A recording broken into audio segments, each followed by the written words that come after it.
The importance of critical incident drills, up next on Carpe Diem.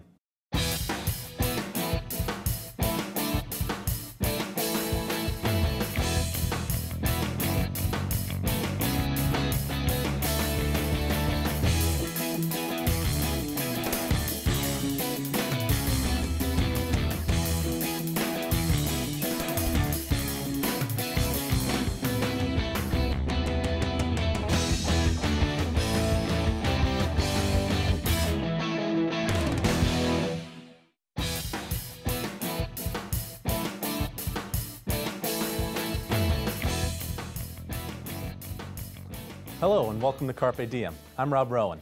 On today's show, we take a deeper look at law enforcement's new tactics in handling critical incidents, such as active shooters in schools or other public places. In the summer of 2013, the West Orange Police Department conducted one of the largest full-scale active shooter drills in New Jersey, and just recently orchestrated another in a local movie theater. For the past few years, Lieutenant John Morella and Officer Scott Smarsh of the West Orange Police Department have been spearheading these active shooter drills to prepare and train first responders in handling and controlling critical situations. Welcome, gentlemen. How you doing, Rob? All right. Now, Lieutenant, first things first, what exactly is a critical incident? A critical incident, in essence, is where a police response is necessary because life is in danger. It doesn't necessarily have to be an active shooter situation. It could be a natural disaster. It could be a tanker flipping over in front of a school. There could be a multitude of reasons of why we would call it a critical incident. Okay. And officer, what exactly is a critical incident drill, and what's the purpose of the drill? Well, the purpose of the drill is obviously, as the lieutenant said, you know, we have these situations that come up. Recently, the biggest thing is these active shooter drills. We like to call them critical incidents because we don't want to just pigeonhole people into thinking that it's an active shooter, so it's out of school. But the reason for the drills is so that we can test ourselves, test our officers, see where we're proficient, where we're deficient, and how to make our response better to an incident like that. And you mentioned a critical incident could be a variety of different things. Have you been training for other critical incidents other than an active shooter, or at least preparing a drill for one? The situation that we deal with right now that we tend to train for are active shooter situations. Okay. Since they tend to be the most pressing at this point, we plan to, in the future, to develop into other areas also. All right. And Lieutenant, can you explain the process of setting up a critical incident drill? You know, what are the things that you have to do and take care of before the drill? Sure. It takes approximately about a year to get off the ground, especially when you're dealing with ones as large as what we deal with. We have Department of Homeland Security involved with us, Picatinny Arsenal involved with us. With that, it gives us a grant that this year was approximately $240,000. With that, we also get the behavioral scientists involved with Picatinny Arsenal. That goes for supplies and everything else. All right. And each of you, we'll start with you, officer. What is your role in preparing the drill? As far as the drill is concerned, I'm the assistant coordinator, along with Lieutenant Morella being the coordinator. And then my other role is the tactics involved. I'm a senior firearms instructor and also an active shooter instructor. So role is getting things prepared, putting the scenarios together, writing the scripts, help write the scripts, getting all the elements in place, and then facilitating during the actual event. And Lieutenant? Basically, Scott hit it put it all in a nutshell. In essence, what we do is, like you said, we're going to put everything together and make it as realistic as possible for these guys to respond to in order for them to get a real feel of how an actual event would go down. And we do that for the reason of is that we want them to make their mistakes here and not in an actual event. All right. Now, your most recent drill was at a local movie theater, and we actually have some footage from that event. Let's take a look.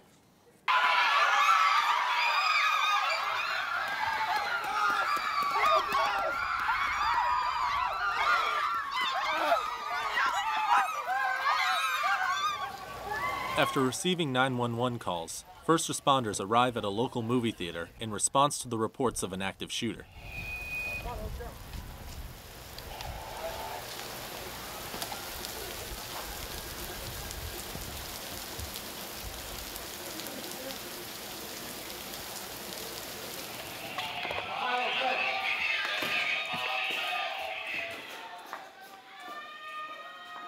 Officers enter the premises in teams in hopes of securing the area.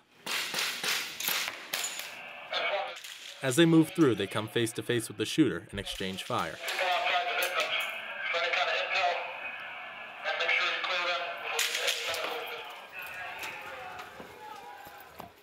When officers move into the theater, moviegoers alert them to the location of the shooter.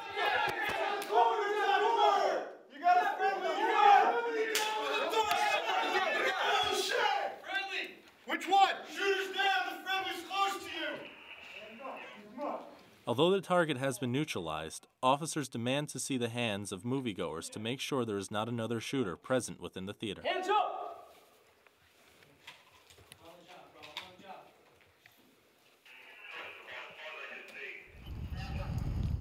First responders make their way outside and close in on the suspect's vehicle.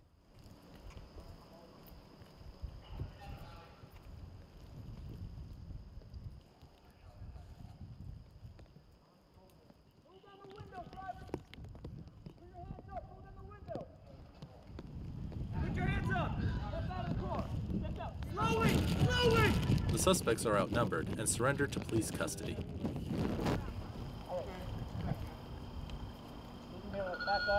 Back up, just a distance. Come back. Make sure the bomber gets from.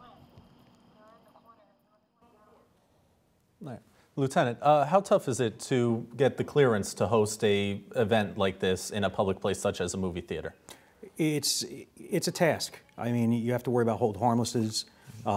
You're basically at the beck and call of whatever establishment that you're utilizing, and what you need to do is do this far in advance enough that you can get through all the loopholes and jump over all the cut through all the red tape in order to do this. Right. And in the video, we heard about a call being placed. Is it an actual 911 call that's placed? What we do for these types of drills, we specify 2 different lines. A police department has multiple lines that they utilize. We'll utilize exactly 2 lines and tell the people when they call to say that it's an actual drill, that this is a drill, and then they go into their character. Mm-hmm. Officer, can you explain the process of what a responding officer would go through as they arrive on the scene of a drill like this? The process that they would go through? Well, obviously we have the responding officers are doing their daily patrol routines, whatever they might be doing. So it's probably the worst call you ever get in your law enforcement career. It's not a good day at all. You hope to God it never happens. But obviously our role as instructors is to give our officers all the tools that they can put into their toolbox, so when they are responding to something like this, that they it's going to be habit for them. They're going to fall back on what they've trained in, what they've done, and really the biggest thing is the mindset going into it. All the skills and talent is great, but unless you have the mindset and you were able to switch into that mindset of how I'm going to respond to this, that's the key. So again, a lot of it's training. The more we can train, the better we are. And you know, putting together a large-scale drill like this, again, is a litmus test for us. It gives us what areas we're good in, what areas do we need to train a little bit more in, so it becomes second nature when they respond to it. Again, it's not a good day in law enforcement for anybody in that matter when you have a critical incident on a large-scale basis. You know, so. Yeah. And we also saw how real the drill is. It's very realistic with the actors, but they don't go in with live ammunition, do they? What do they carry? No, we utilize training simulation ammo. It's basically a paintball round on steroids. It works in our weapons, so they're training with the same weapon. It's a marking round. Same thing with the actors. They're utilizing the same thing back. So does it sting a little bit? Yes. Does it leave a paint mark? Yes. And again, like the lieutenant said, the goal is if you're going to make the mistake, make it here. That's where we want you to make the mistake so you can correct that. So yeah, we use the training munitions for that. Now, Lieutenant, during the video, there were a couple shots where we could see you and your partner standing behind the teams of officers as they were going through the theater. What role do you assume while the drill itself is going on? Scott and I are basically facilitators, and in essence what we're doing is we're following them, and if it ends up that they get either bogged down or if they get stuck someplace, we kind of lead them along to the area that they need to go to. Of course, in a situation like, that wouldn't happen in the real world, but we do want them to be able to focus on the task at hand and be able to take care of it.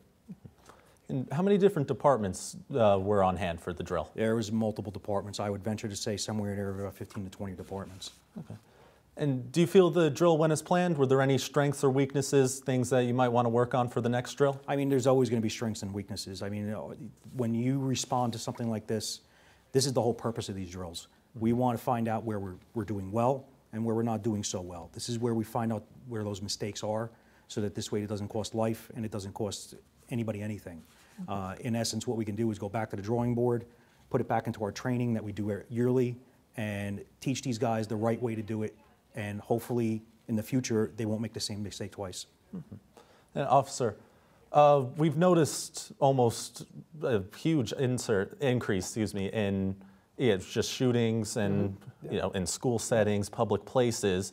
And how has law enforcement's role changed in terms of handling events like this? The hardest thing I think with our role as law enforcement is concerned is that we still have rules to play by, where the actors that are involved in this, and obviously we've seen a spike in that with ISIS on scene now, and a lot more of these terrorist events, because that's exactly what they are, happening on our home soil. You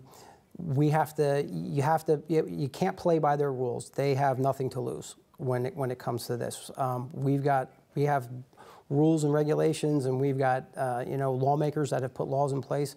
So it kind of puts us behind the 8 ball when it comes to that. And again, it's more of the change of a mindset for the officer coming into this situation. It's we have to go from being a peace officer to now going into almost a hunter type of mode, where we have to track down the shooter. Our whole goal in this is to eliminate the threat and to stop whatever's happening from happening any further.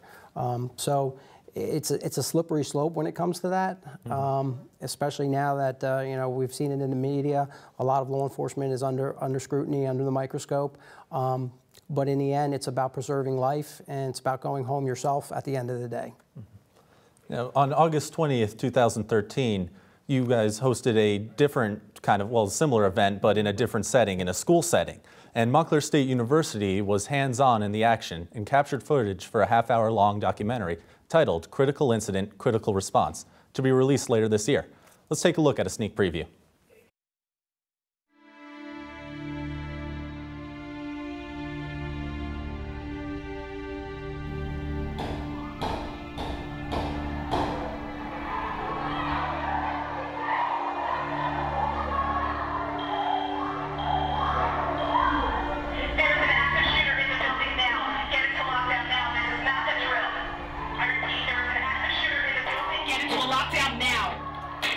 I feel there's a need for a drill like this for the main reason is that we want to be as fully prepared as we possibly can. You want to be able to give your guys the tools that they need in order to handle a situation like this, and to see where we fall a little short so that we're able to correct that for future events. I'm in control.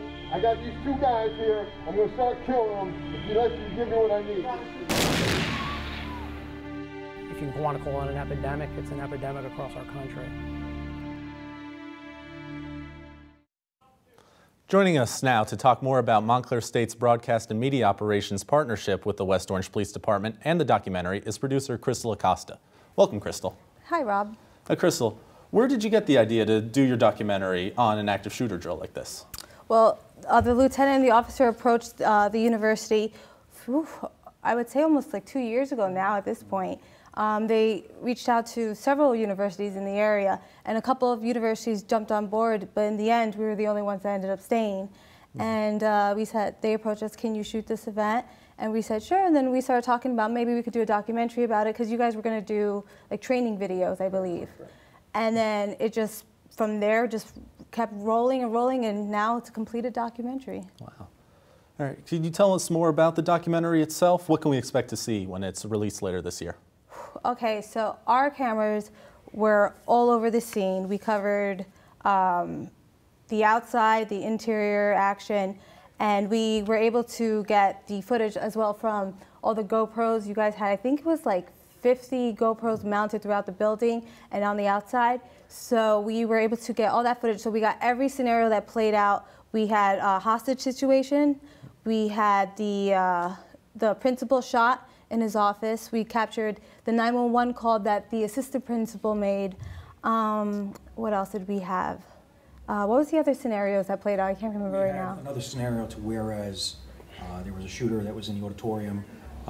We tried to make it as realistic as possible, even down to throwing sawdust down on the ground that was colored red to simulate blood, so it gave a slippery consistency to the officers coming in. It's like Krystal was saying, we had the hostage situation, we had a shooter in a cafeteria, we had a bunch of fatalities all over the place in the area, and we also had an IED explosion outside. So we tried to cover every single angle that we possibly could, taking it from other school shooting instances throughout the United States and trying to place it into that so that the guys can train. And we also were able, with our cameras, capture the triage part. So all the victims that were laid out on the ground outside, we were up close, right up, seeing their injuries, seeing them getting treated. We also got footage of a helicopter coming, it was a medevac, I guess, came and they took some of the victims over to the hospital, and then we also had parents on the scene, and we got their reactions and them screaming, saying, "I want to see Johnny, I want to see Johnny." So we have all that covered in the documentary from the start of the drill to the very end. All right. And was it tough getting the proper government clearance to film something like this? It seems like it was a little bit of a dangerous situation. So can you tell us about that process? I think these guys could tell you that. Okay. All right. Yeah, in essence, what happened was that when you're dealing with federal government, there's a lot of clearances that have to go through. It takes a long time. And in order for it to go up their chain and back down, it took potentially, I think it was like 4 or 5 months before they even had their hands on any footage. Yeah. I mean, the event took place August 20th, 2013, and by the time we actually got the footage from the government, I would say it was December. So then we had to go, they had to screen it, and some of the footage that we did get wasn't the complete footage. Certain things were taken out because we weren't able to use it. So that's why it took so long to screen everything. Because I mean, when you have 50 cameras for, let's say, an hour-long event, that's 50 hours of footage right there. Plus whatever else they had going on. So it did take a long time, but in the end, we got it and it worked out well, so. All right. Well, it's good. We saw the preview and it seems very interesting to see. Now, who on your end was involved in filming this? Okay, so here at Montclair State University, we have the Broadcast and Media Operations Department that works hand in hand with the TV and digital media program, which is the students, the academic side. So we were able to create a summer course. It was like a practicum class, and students volunteer hours for the whole week. They came in, they got teched out on the equipment, they showed up the day before for, we did like a setup and to plan out where our camera locations were gonna be, and we had meetings, and then the day of, they were our camera crew. So you'll see them all in blue shirts. They were right up on the lines. The West Orange Police Department let us go straight up with them. They entered the facility with them. Some of them even had headgear. I mean, I believe there's some photos. If you see in our photos here, that's 2 of our cameramen and women, Kenny Spooner and Tanya Moken. They were given headgear because they were going to be right in the line of action, so they could have possibly gotten shot at as well. And if we go to the next photo, I believe that we have a close-up of Tanya's headgear. And, oh, actually, these are our students. So this is what I was telling you about before. We have parents. This one guy, I remember his line specifically, "I want to see Johnny," and he was great. He was great on camera. We have his whole reaction there too. And our students, like I said, were all up close with them and capturing the straight-on point of view from the parents. Now, Lieutenant. Yes. We noticed a lot in terms of realism. You have the pleading parents, you have people lying on the floor injured, people lying on the floor dead. Even during the shoot, we saw that you guys employed movie-style makeup to simulate bullet wounds. So can you talk about how important the realism is and what else you do to make sure that it's the most realistic thing possible? We want to make this as realistic as possible for any responding officers, EMTs, whoever it may be. We want them to get into the moment. We want them to see this as being real, because we want them to be able to respond, to get their heart rates up, to get them thinking, see if they do tunnel vision or anything the things that we want them to get out of the way now and not do in a real situation. This is where we want it all basically smashed out. We don't want them to go into a real situation and not expecting anything. So realism is probably one of the most important things when it comes to doing a drill like this.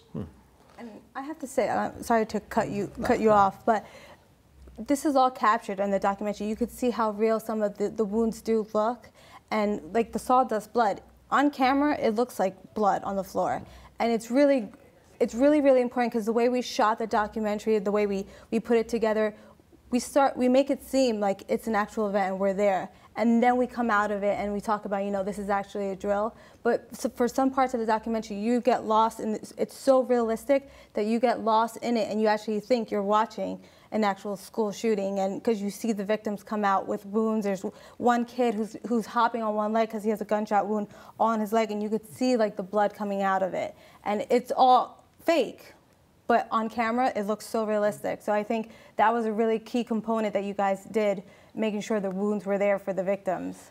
Well, it's like Lieutenant said, it's an integral part of the scenario in and of itself. We try to inject every stimulus into our officers that they're going to see on an actual event, and they've got to process it. They've got to work through that stuff.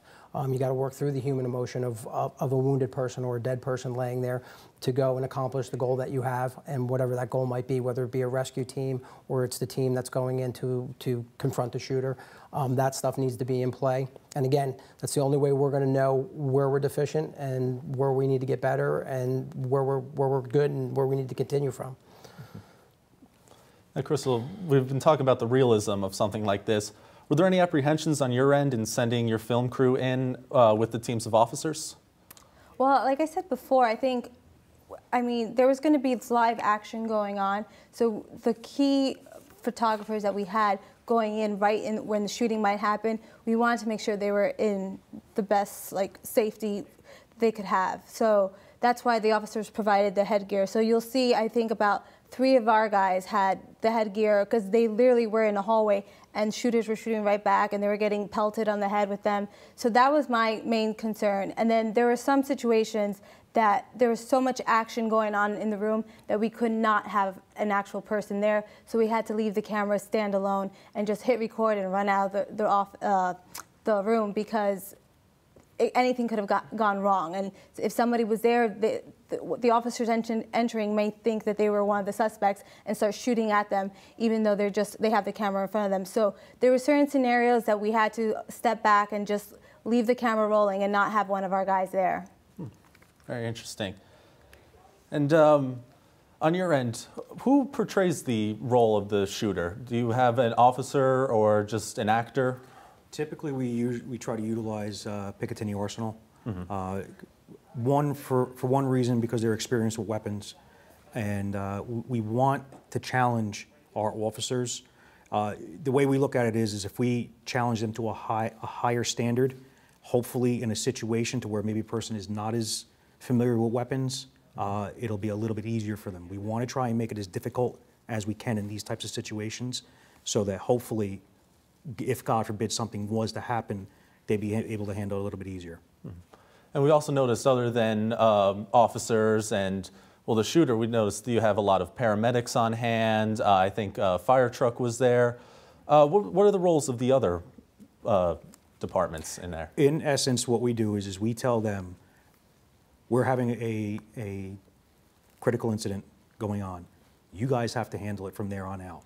So whoever they call for, whoever they ask to be there, that's going to be on them. We do give a heads up to the different units that would normally respond to something like this, but this is all on the responding officers and supervisors and everybody else that will respond on how they're going to handle the situation.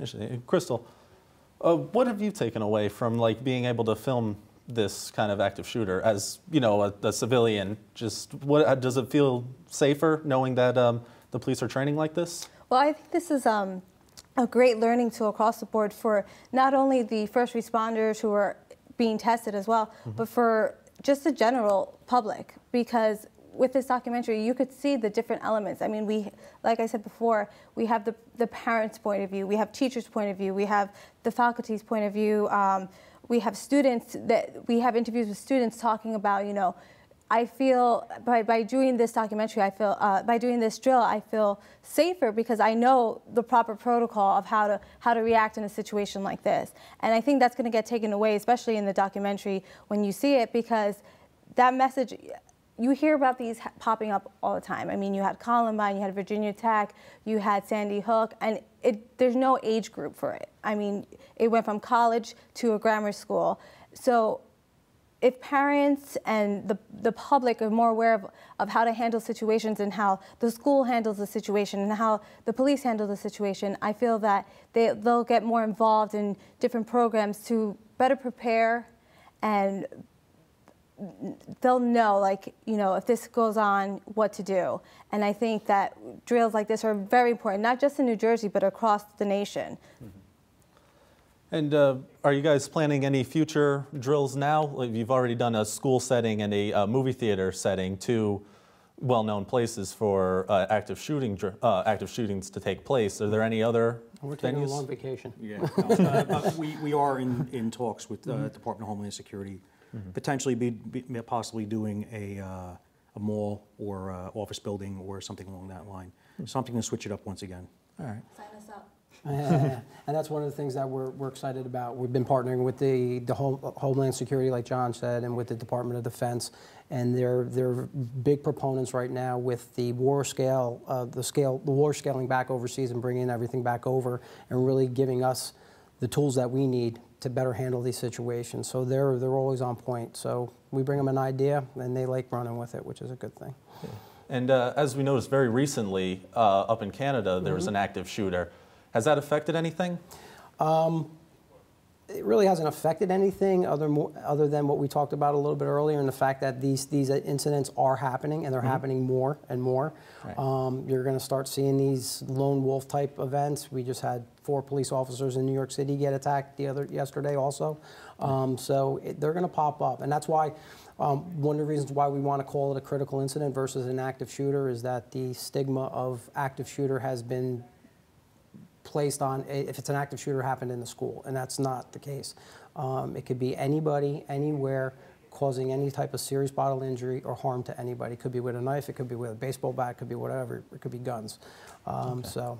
Well, I'd like to thank you both for being here and joining me. I'd like to thank Krystal for being here and talking about your new documentary. I look very forward to seeing it. And if you would like more information about Critical Incident, Critical Response, or any other episode of Carpe Diem, you can write to us at the email address on your screen, carpediem@mail.montclair.edu, or call us at 973-655-5158. For Carpe Diem, I'm Rob Rowan. Thanks for watching.